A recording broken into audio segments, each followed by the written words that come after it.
Olá pessoal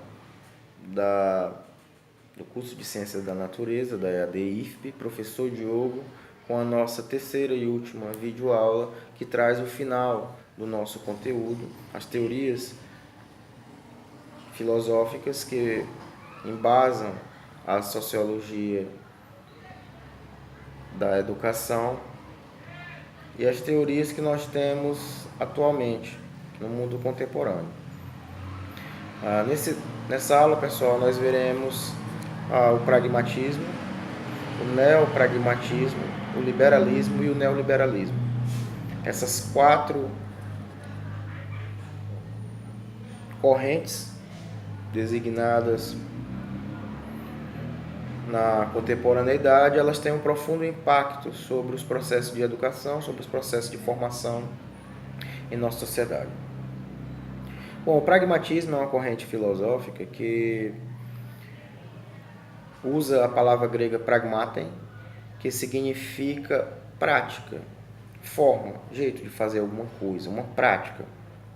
E logo a filosofia pragmática, ela enfoca, foca os aspectos práticos da filosofia. Aspectos práticos da filosofia, nós entendemos o dia a dia das pessoas, as formas que trabalham, as formas que as pessoas interagem, as formas como as pessoas convivem.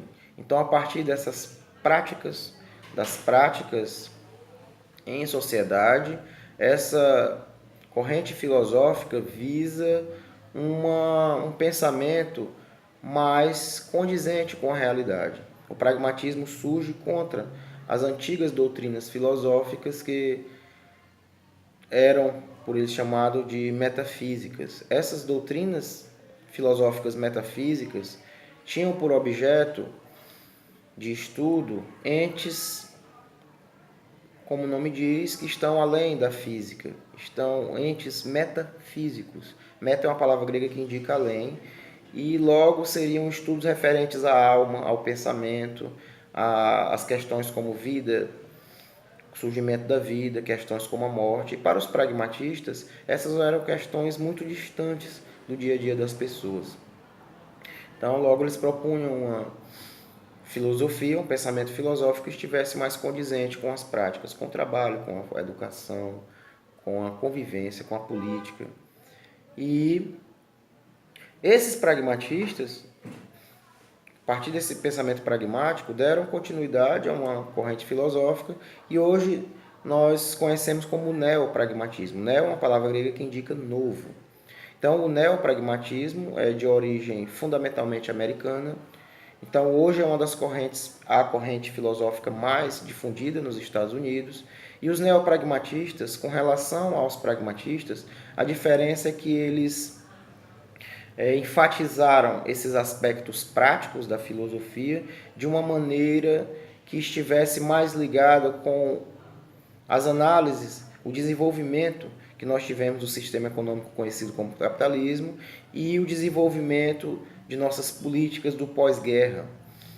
As duas grandes guerras mundiais trouxeram uma tragédia sem precedentes para a humanidade e era necessário um novo pensamento que reestruturasse a sociedade, que reestruturasse a forma de convivência das pessoas a partir de uma prática útil, a partir de uma prática de pensamento que elevasse a uma ação que contemplasse as mudanças exigidas, tanto pela dinâmica depois da guerra, como as mudanças e as transformações trazidas pelo capital. O neopragmatismo traz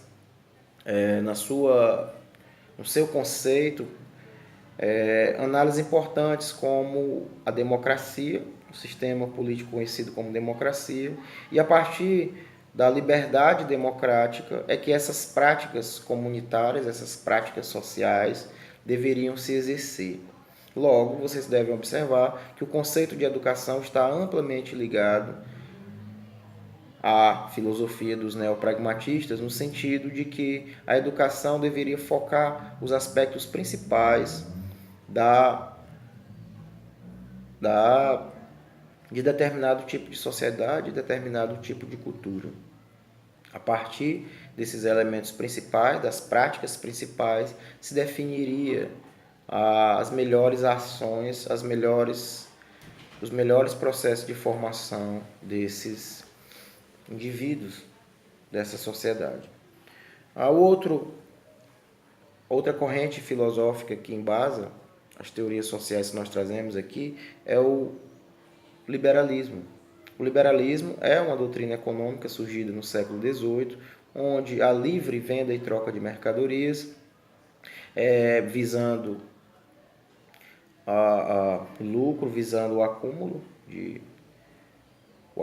de riquezas, tornaram, depois da descoberta das Américas, ganharam uma dimensão global com as navegações.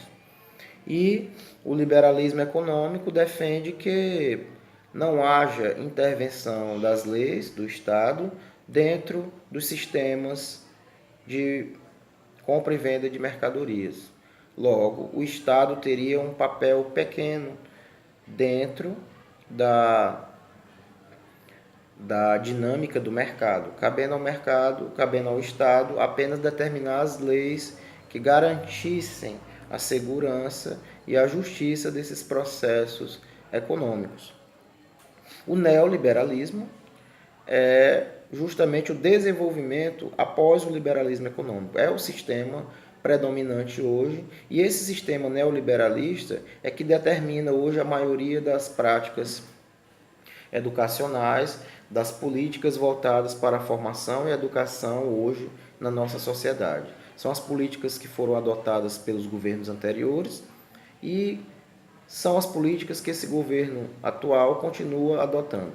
As práticas neoliberalistas visam uma diminuição cada vez menor do papel do Estado dentro da formação do indivíduo, no caso aqui que nos interessa, dentro dos processos de formação, de educação do indivíduo. Para o neoliberalismo, quanto menos intervenção do Estado, melhor, porque o próprio mercado daria conta dessa demanda por educação, por formação, a partir de sistemas privados, a partir de sistemas que visam como as relações econômicas são feitas normalmente por meio de empresas privadas. O neoliberalismo, a partir do consenso de Washington, determina que as políticas educacionais devem estar voltadas para as demandas que a sociedade requer, como as transformações do capital, as transformações climáticas, as transformações sociais causadas pela dinâmica global que o mundo tem hoje. E a partir dessas políticas onde o Estado interviria cada vez menos, segundo os neoliberalistas, teríamos uma liberdade maior dentro de um processo tão importante quanto é o processo de formação. Os neoliberalistas abriram debate para gostaria de ressaltar esse último ponto, que abriram um debate que acabou gerando a corrente filosófica conhecida como comunitarismo. Os comunitaristas se opõem aos neoliberalistas porque acreditam que existem práticas, existem convivências, formas de estrutura social que não são contempladas pelo sistema neoliberalista, e esse é um dos grandes debates da filosofia entre comunitaristas e liberalistas. É um debate que dura até hoje e que continua fornecendo elementos para que a sociologia da educação continue pensando as melhores alternativas, os melhores caminhos desse processo tão importante que é o nosso processo de formação cultural e educacional. Bons estudos, pessoal!